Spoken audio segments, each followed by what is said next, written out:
Hi, my name's Kevin Hicks. Welcome to my YouTube channel, The History Squad. Now, today's video is all about the Viking raid on the monastery of Lindisfarne on Holy Island, right up there in Northumbria on the east coast of England. Now, we don't know that much about this terrible raid on this holy place. What we get is a few paragraphs from the Saxon Chronicles, a reply to a letter, that kind of thing. But when I talk to people about the raid on Lindisfarne, people go, wow, the Viking raid. Well, who were those Vikings? So these Vikings then, well, Vikings, it's not a people. It's what you do. You go a Viking, you go on a raid, you go on a voyage. The people were the Danes, which is part of northern Germany, Denmark now, the Norwegians. But there was another contingent of them, the Eastern Vikings, as people call them, the Rus. So it's these people, the far north. Now at this time, 793, they were the pagans, and nobody knew very much about them. This is one of their first incursions into England, a proper raid. They had visited before, but I'll talk about that in a minute. But they were warriors. Now, what I want to show you is some of their weapons. Now, at my waist, I have a sea axe. This is quite a weapon. It's a long knife, basically, held at the waist. This one is pretty high end. It's got a very good razor-sharp blade and a nice ornamental handle. If you're going to have a weapon, make it a good one. And, of course, we have the famous Viking axes. This is on a long axe. It's a bearded on a long pole. This is a bearded axe. You imagine that at Lindisfarne. You are just tending your fields or you're at prayer or whatever, and all of a sudden a guy dressed just like me, shouting and roaring, suddenly bursts through the door with a great big axe, and the last thing you see is this flying through the air. Or you may have a warrior who is a little bit high status, and he has a sword. There he goes. Now, it always amuses me that in the films, everybody has a sword. These were very, very expensive. So only your best warriors would have these.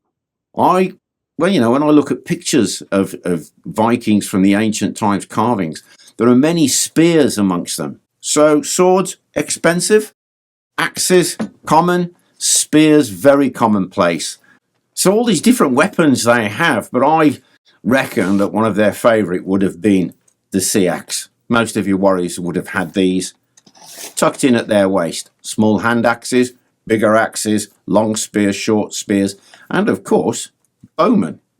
These were fast raiders, and they knew exactly what they were doing. They were warriors, experienced warriors, but they were also sailors. These Vikings, as we call them, were explorers. They would sail across the oceans. They had the skill to guide themselves to these different places. The Orkneys, Scotland, Greenland, Iceland, and of course, eventually, to North America. Wow, what a people they were. I've taken my helmet off so you can see me a little bit better. Now, Lindisfarne. It's located right up on the east coast of Northumbria. Lindisfarne, often known as Holy Island. But it's not an island in the true sense of the word. It's actually attached to the mainland. It only becomes an island at high tide, and that's an important point to remember for later on. Many of these monasteries that were founded were in remote places. Lindisfarne was used not just as a place of prayer, there were places of learning and agriculture as well.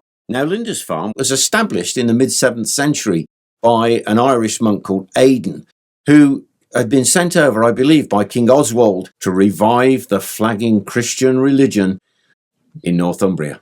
So Lindisfarne, it's going to be a centre of learning, but it had a bishop Cuthbert.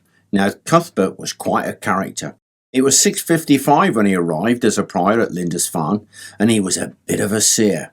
He could tell what was going to happen in the future. He was a good healer, but when he died, there were miracles surrounding him, so he becomes beatified. He is Saint Cuthbert, and his bones are interred in Lindisfarne Monastery.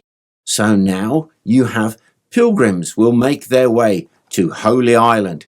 Gifts will be sent from all over the Christian world. So Lindisfarne, the monastery, becomes not just a center for Christianity in that area, it also becomes a wealthy Christian center in the whole of Northumbria. It becomes a target.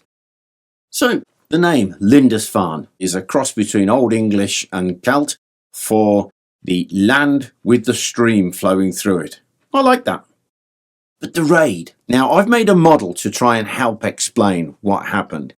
Now, first of all, I've used 3 ships because about 5 years before the raid on Lindisfarne, there was an incident down in what's now Portland in Dorset. It was off the coast of the old Kingdom of Wessex, where 3 Viking ships, or 3 Norse ships, men of the North, the Norse, landed, and one of the officials, the reeve, went to conduct them to the king's town, but he was cut down, murdered. And there's also 792, where the people of Kent down in Mercia there are actually having to put defensive positions or be defensive against the pagan seamen, those pagan sailors, the Vikings. So what I've done is I've got the 3 ships raiding in, one's already landed, and I've got the Vikings here actually racing in. It's a shock tactic. Don't land, get everybody together, and then attack. As soon as you hit the beach, get in there, do the job. So I'm going to read to you some of the scant evidence that we have with regards to the raid in 793 in Lindisfarne. The first paragraph is in fact the entry into the Anglo-Saxon Chronicles for 793, but it doesn't just cover the attack on Lindisfarne. It talks about what happened before. So let's have a look. 793. Here terrible portents came about over the land of Northumbria, and miserably frightened the people. These were period flashes of lightning, and fiery dragons were seen flying through the air. A great famine immediately followed these signs, and a little after that, in the same year, on the 8th of January, the raiding of heathen men miserably devastated God's church in Lindisfarne Island by looting and slaughter. But they reckon that the 8th of January date was a scribe error because it was the 8th of June. Now, it talks about what was happening before. Dragons seen in the sky, lightning, famine. So something is going to happen. These portents. This is quite something. Now, I've also got a letter. Now, it's so sad, this letter. It's from the monk Alcuin. Now, Alcuin was actually in the court of Charlemagne. He was there to teach his children about religion. Now, Alcuin's letter is in response to Bishop Higbold, his letter, with regards to what really happened at Lindisfarne, because he was there. But the bishop, unfortunately, his letter is lost in time. But let me read the reply because it reveals a little bit more.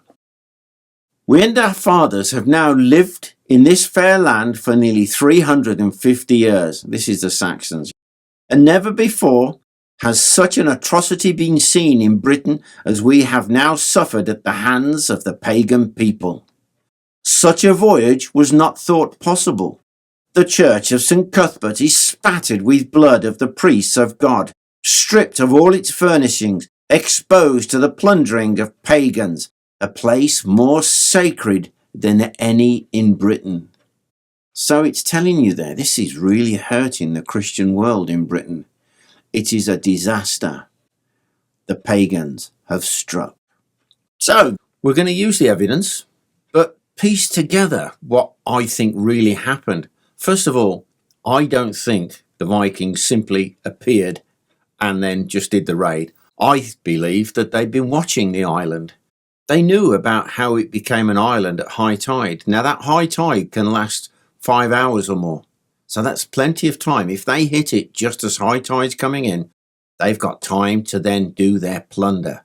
Also, the North Sea, with that sea fog that it has. I know what I'm talking about because I've witnessed it. If they came in coast hopping and then came in out of the sea fog. Now you imagine being one of the monks.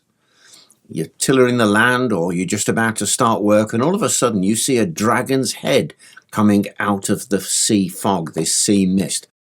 Dragons and thunder had been seen. You'd be terrified. And as these longships, which you've possibly never seen before, hit the beach and you hear the war horns, absolute terror. Absolute terror. You will run for your life. But of course, Holy Island, Lindisfarne, at high tide, is an island. You've got nowhere to run. Now you think about in history where terror tactics have been used. The Stuka dive bomber of the Luftwaffe of the Second World War, they had that siren underneath. So as it screamed out, people were terrified. This is a kind of thing used by the Vikings. It's a sudden, sharp attack. Now the Vikings, they land. As soon as they land, they're off the ship. They're attacking. They're running into that monastery, cutting down people in front of them. So the main group of monks behind them will have seen what's happening. Blood being spattered, brains bashed out. They will be subdued in no time at all, which then gives the Vikings time. Sort out the old from the young. The old ones, knock them on the head. The young ones, you want them because the Vikings, don't forget, were slavers. So tie them up, get them down to the ship. Once they're down at the ship, you now have time to plunder. You can actually dig up the altars. You can look in the corners. You've got time. 5 hours before the tide changes. Once you've loaded up all of your ships, now you're going to use the outgoing tide.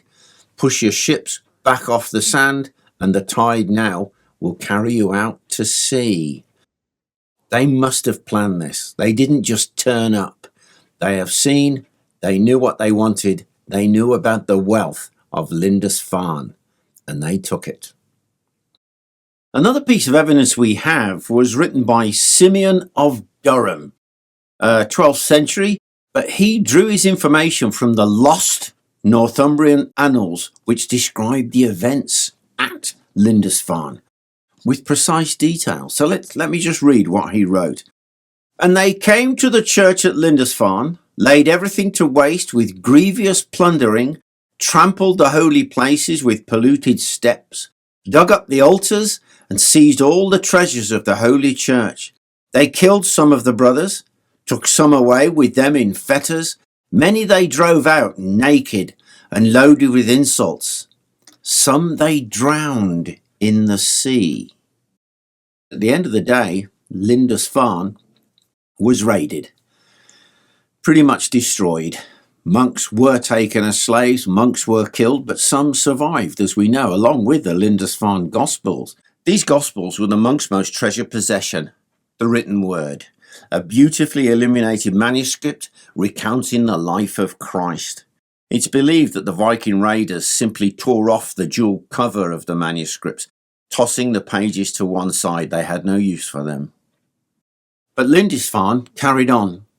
The monks came back. The Vikings also came back, and they raided it several times, as with other monasteries nearby at Jarrow and around the coast. But these monasteries rebuilt, and the word of the Christians carried on all the way through history to 1536, when Lindisfarne itself was finally closed, not by the violence of raiders, but by Henry VIII and his dissolution of the monasteries. But that is a whole different story. Well, I hope you enjoyed that video of ours. If you did, like, share and subscribe. And if you'd like to support our channel a little bit further, you could join our Patreon community. The link is in the description. Now, before I go, quick shout out to some of our Patreon members. I'm going to read it so I get their names right. We have Cameron, Robin Schultz, and Brett Bottomley. Hey guys, thanks a million. Without your support, I wouldn't be able to make these models, even the videos. So thanks a lot.